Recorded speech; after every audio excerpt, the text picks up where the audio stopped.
Day 16 of 30, and the final day of Block 3 on cortisol and stress. You know what's worse than chronic stress? Chronic stress plus bad sleep. They are a toxic combination, each one makes the other worse in a vicious cycle.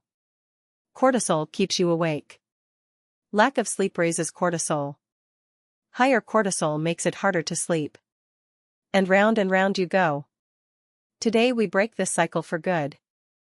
Let me ask you something. Have you ever had one of those nights where you're exhausted, your eyes are burning, but your brain will not shut up? You're replaying that conversation from 3 years ago. You're mentally drafting emails. You're worrying about something that probably won't even happen. That's not you being anxious. That's your cortisol saying we're still in danger mode, we cannot sleep. But here's the crazy part, your body thinks it's protecting you. High cortisol evolved to keep you alive in emergencies. But in modern life, it just keeps you awake watching TikTok at 2 a.m. Here's how the cortisol-sleep death spiral works. Step 1. Something stressful happens during the day, a deadline, an argument, financial stress. Your cortisol rises. Step 2. At bedtime, your cortisol should drop to near zero to allow melatonin to rise and sleep to begin. But if cortisol stays high, melatonin stays suppressed. Step 3. You fall asleep late, get poor quality sleep, and wake up exhausted. Step 4. Exhaustion makes you less resilient to stress. So the next day, even small things trigger a massive cortisol spike. Step 5. Repeat for months. The result is a wrecked HPA axis, disrupted circadian rhythm, and a body that has forgotten how to sleep properly. The numbers are brutal. A 2025 study in Sleep Medicine Reviews tracked 15,000 people over 5 years. Those with high evening cortisol and poor sleep had a 73% higher risk of metabolic syndrome, that's belly fat, high blood sugar, and high blood pressure combined. Another study in the Journal of Clinical Endocrinology found that every hour of sleep lost before midnight increased next-day cortisol by 17%. Not after midnight, before midnight. The sleep you get before 12 a.m. is worth double the sleep after 12 a.m. for cortisol regulation. Your grandmother was right, early to bed, early to rise, makes you hormonally wise. Your body is like a badly programmed smart home.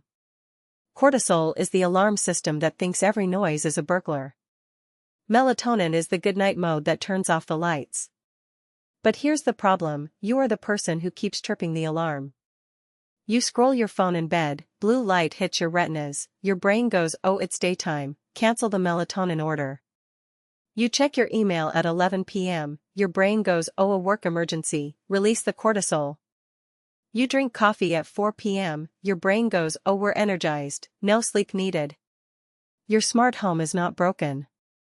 You keep disabling the goodnight button and then wondering why the alarm won't turn off. Stop touching the buttons. Here's the 4-step protocol to break the cortisol sleep cycle. Step 1. The 90-minute digital sunset.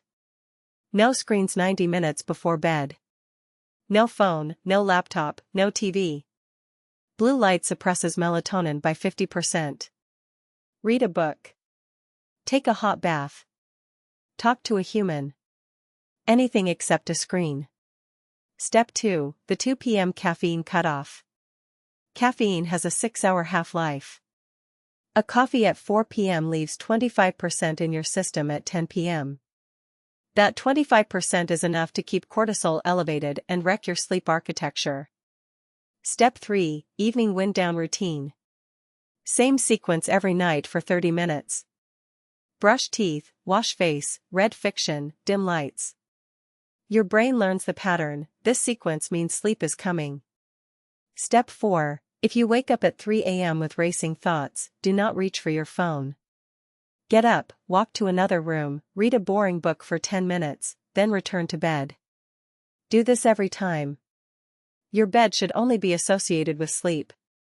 Today you learned that cortisol and sleep are locked in a toxic dance.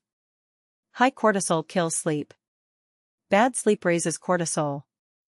The 4-step protocol breaks the cycle: digital sunset 90 minutes before bed, caffeine cutoff at 2 p.m., consistent evening routine, and the 10-minute rule for 3 a.m. wake-ups. This ends Block 3 on cortisol and stress. Tomorrow we begin Block 4, thyroid and metabolism. Your thyroid controls your energy, your weight, and your body temperature. And most people with thyroid issues have no idea. This has been InfoVital. If you've ever spent 2 a.m. watching TikToks while exhausted, you know exactly what this video is about. Hit like, subscribe, and share with someone who needs to break the cycle. See you tomorrow on day 17.